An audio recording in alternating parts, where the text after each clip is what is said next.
banjir langganan Cirebon, jejak penambangan batu dan pasir di Gunung Kuda. Cirebon, sebuah wilayah di pesisir utara Jawa Barat. Dikenal sebagai daerah perdagangan, pertanian, dan jalur vital ekonomi Pantura. Namun dalam beberapa tahun terakhir, wajah Cirebon berubah, banjir datang berulang kali, tidak lagi musiman, tidak lagi kejadian langka. Pertanyaannya, apakah banjir ini murni bencana alam? Atau hasil dari ulah manusia sendiri, jejaknya membawa kita ke satu tempat, Gunung Kuda. Gunung Kuda, dari penyangga alam menjadi objek eksploitasi.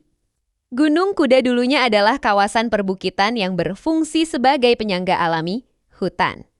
Tanah berbatu, dan vegetasi di kawasan ini berperan penting dalam menahan air hujan, menyerap limpasan, mengatur aliran air menuju dataran.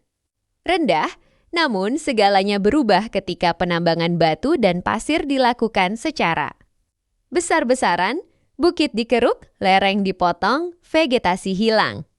Gunung yang seharusnya menjadi tameng, kini berubah menjadi sumber ancaman. Penambangan batu dan pasir, skala besar, dampak besar. Penambangan di gunung. Kuda tidak lagi berskala kecil, alat berat bekerja siang dan malam excavator, dump truck, mesin pemecah batu. Batu dan pasir dari Gunung Kuda menjadi bahan baku, proyek konstruksi, jalan bangunan, infrastruktur kota. Namun, biaya lingkungan dari aktivitas ini sering diabaikan. Yang hilang lapisan tanah penahan air, struktur alami lereng, saluran air alami. Yang tersisa, tanah terbuka, tebing curam, material longsoran. Ketika hujan turun, bencana dimulai. Saat hujan deras mengguyur Gunung Kuda, air tidak lagi terserap, air langsung mengalir deras ke bawah, akibatnya sungai-sungai kecil membawa lumpur dan pasir, sungai utama mengalami pendangkalan kapasitas. Sungai menurun drastis, air yang seharusnya mengalir tenang ke laut, kini meluap ke permukiman, sawah, jalan raya. Banjir bukan lagi soal curah hujan tinggi, tetapi soal rusaknya sistem alam.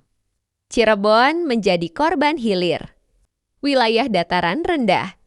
Cirebon menjadi titik akhir dari semua kerusakan di hulu, masyarakat menanggung dampaknya, rumah terendam, aktivitas lumpuh gagal. Panen, kerugian ekonomi berulang, ironisnya.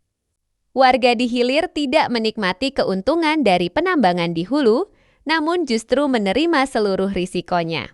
Setiap tahun, pola yang sama terulang, hujan deras gives banjir julang lagi. Pendangkalan sungai, bom waktu yang terus berdetak. Material hasil erosi dan tambang terbawa arus, lalu mengendap di sungai.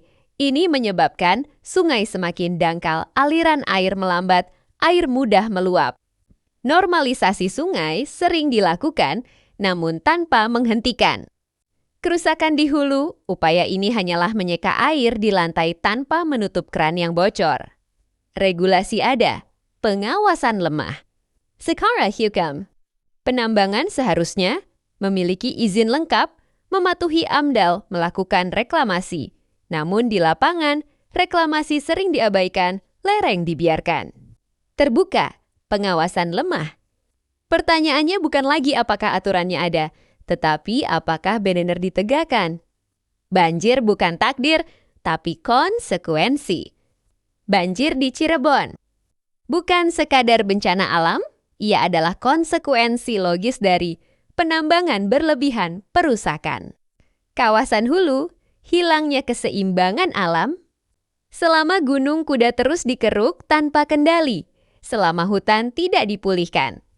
Selama penambangan dibiarkan tanpa tanggung jawab, banjir akan terus menjadi langganan.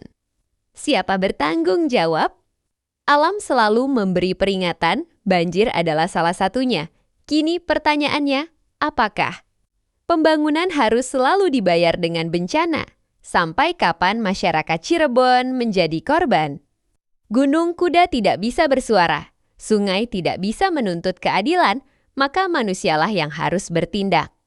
Karena jika kerusakan ini terus dibiarkan, yang tenggelam bukan hanya rumah dan sawah, tetapi masa depan. Cirebon itu sendiri. Ketika alam menagih tanggung jawab. Banjir yang berulang di Cirebon seharusnya tidak lagi dipandang sebagai kejadian. Biasa, ia bukan sekadar air yang meluap, bukan hanya lumpur yang masuk ke rumah warga, dan bukan pula angka. Statistik dalam laporan tahunan. Banjir adalah bahasa alam, dan bahasa itu kini berbunyi semakin keras. Setiap pohon yang ditebang di Gunung Kuda, setiap lereng yang dipotong.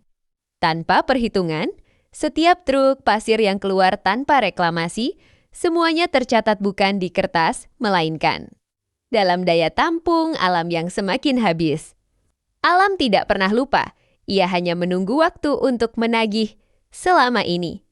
Solusi yang sering muncul hanyalah di hilir, meninggikan tanggul, mengeruk sungai, membangun saluran baru. Namun semua itu ibarat menutup luka tanpa menghentikan pendarahan sungai. Akan kembali dangkal, air akan kembali meluap, banjir akan kembali datang. Tanpa menghentikan kerusakan di hulu, tidak ada teknologi, tidak ada beton, tidak ada proyek mahal yang benar-benar bisa menyelamatkan Cirebon. Kini kita dihadapkan pada pilihan yang sangat jelas apa ganing. Kuda akan terus dikorbankan demi kepentingan jangka pendek, ataukah ia dikembalikan sebagai benteng alami yang melindungi jutaan nyawa di bawahnya? Pertanyaan ini bukan hanya untuk pemerintah, daerah, aparat penegak hukum, pemilik tambang, tetapi juga untuk kita semua. Karena ketika banjir datang, yang tenggelam bukan hanya rumah warga kecil juga rasa. Keadilan, kepercayaan publik, dan masa depan generasi berikutnya. A knock-knock. Cirebon hari ini tumbuh dengan ingatan tentang banjir, tentang air keruh yang masuk ke sekolah, tentang sawah orang tua yang gagal panen, tentang rumah yang harus dibersihkan berulang kali. Apakah itu warisan yang ingin kita tinggalkan? Gunung Kuda seharusnya menjadi penjaga, bukan korban. Sungai seharusnya menjadi sumber kehidupan, bukan ancaman. Jika penambangan tetap berjalan, maka ia harus dibatasi secara ketat, diawasi tanpa kompromi, diwajibkan reklamasi nyata, bukan sekadar janji di atas kertas. Jika tidak, maka banjir di Cirebon bukan lagi kemungkinan, melainkan kepastian hari ini. Air mungkin telah surut, lumpur mungkin sudah dibersihkan, namun luka pada alam masih terbuka lebar. Dan selama luka itu dibiarkan, banjir berikutnya hanya tinggal menunggu. Waktu, Cirebon tidak kekurangan peringatan, yang kurang hanyalah keberanian untuk berubah.